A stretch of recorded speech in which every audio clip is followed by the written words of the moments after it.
Bienvenue dans Développement professionnel. Je réponds au nom de Bérénice Absalom Polo.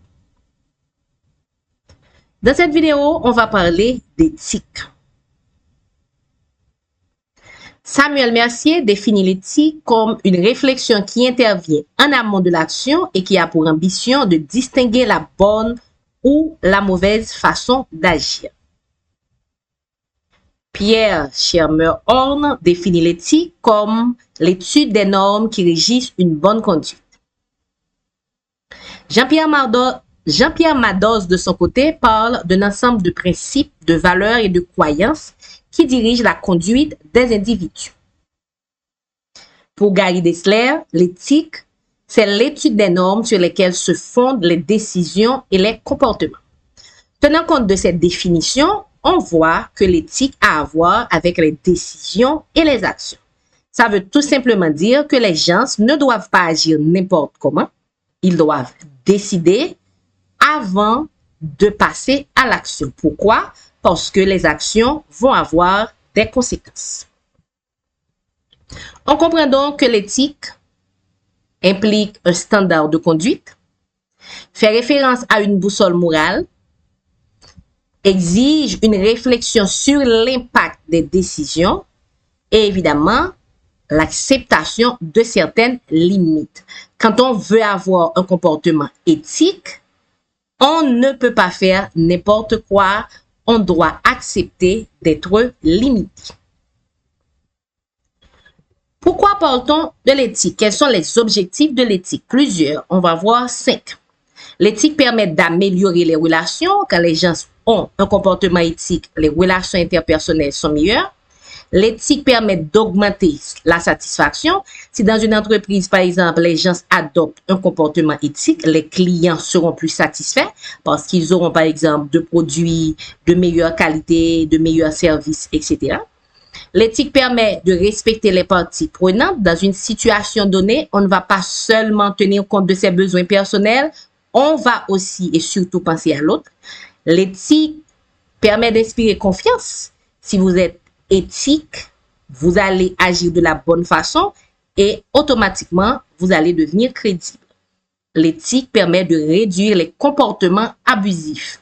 Les employés éthiques ne font pas n'importe quoi. Les employés éthiques n'abusent pas de leurs fonctions, par exemple. Je reprends quelques objectifs de l'éthique. Améliorer les relations, augmenter la satisfaction, respecter les parties prenantes, inspirer confiance et évidemment réduire les comportements abusifs. Quelle différence peut-on faire entre éthique et morale? Ce n'est pas la même chose. L'éthique porte sur le bon et le mauvais considérés comme valeurs relatives. Il y a une réflexion à la base. La morale porte sur le bien et le mal considérés comme valeurs absolues. Ce sont des valeurs imposées. L'éthique s'intéresse au bien agir. La morale se réfère à être bon. L'éthique implique des choix dans une situation donnée. La morale parle de façon tranchée du bien et du mal. L'éthique implique la responsabilité de l'acteur. Il y a quelqu'un face à une situation qui doit décider ce qui doit être fait. La morale présente des idéaux supérieurs auxquels tout le monde doit obéir. L'éthique tend vers le bien-être. La morale tend de préférence vers la vertu. La morale se base sur les normes morales. Ces normes doivent être préférées à d'autres valeurs, y compris l'intérêt personnel. Ces normes ne sont pas établies par des figures d'autorité. C'est la société qui est d'accord pour dire que c'est moral, c'est pas moral. Les normes morales sont ressenties comme universelles, donc sont imposées à tout le monde. Elles sont fondées sur des considérations impartiales et évidemment, elles sont associées à des émotions et un vocabulaire particulier. Développement moral de Jean Piaget.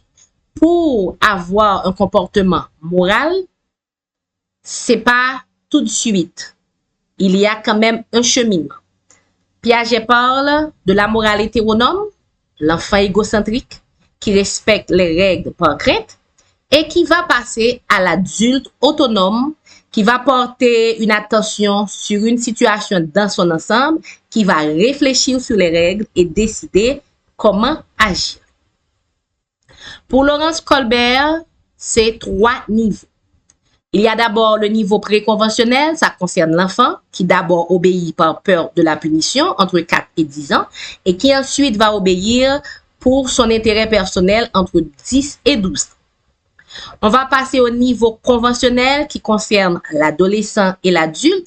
L'adolescent va chercher à combler les attentes des pères, on va faire comme les autres, entre 12 et 16 ans généralement, et l'adulte commence à respecter les lois et l'ordre. Avec la maturité, on va passer au niveau post-conventionnel. À ce moment, l'adulte va chercher le bien-être général et va aussi s'intéresser aux principes de justice, de droit, etc.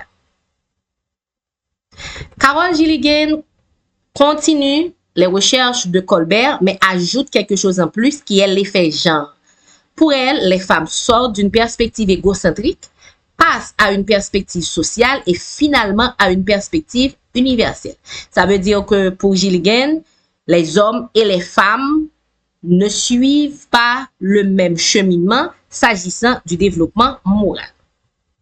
Il y a le stade préconventionnel. À ce moment, c'est beaucoup plus la satisfaction des besoins personnels et la survie pour les jeunes filles.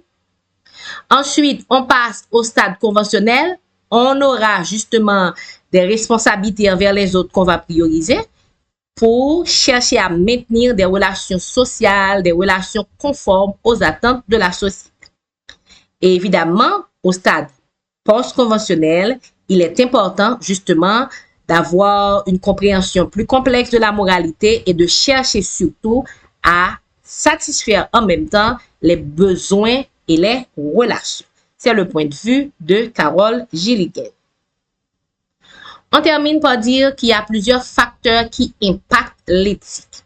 Il y a la famille, les valeurs enseignées par ses parents, les valeurs reçues à la maison. Il y a l'instruction, ce qu'on va recevoir de l'école.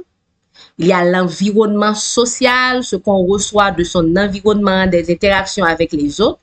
Et il y a les croyances religieuses. Ça veut dire qu'une personne va se retrouver dans des situations où elle doit choisir entre ce que dit sa famille, ce que dit son instruction, ce que fait l'environnement et ce que disent ses croyances religieuses. À ce moment, la personne doit être en mesure de faire des choix.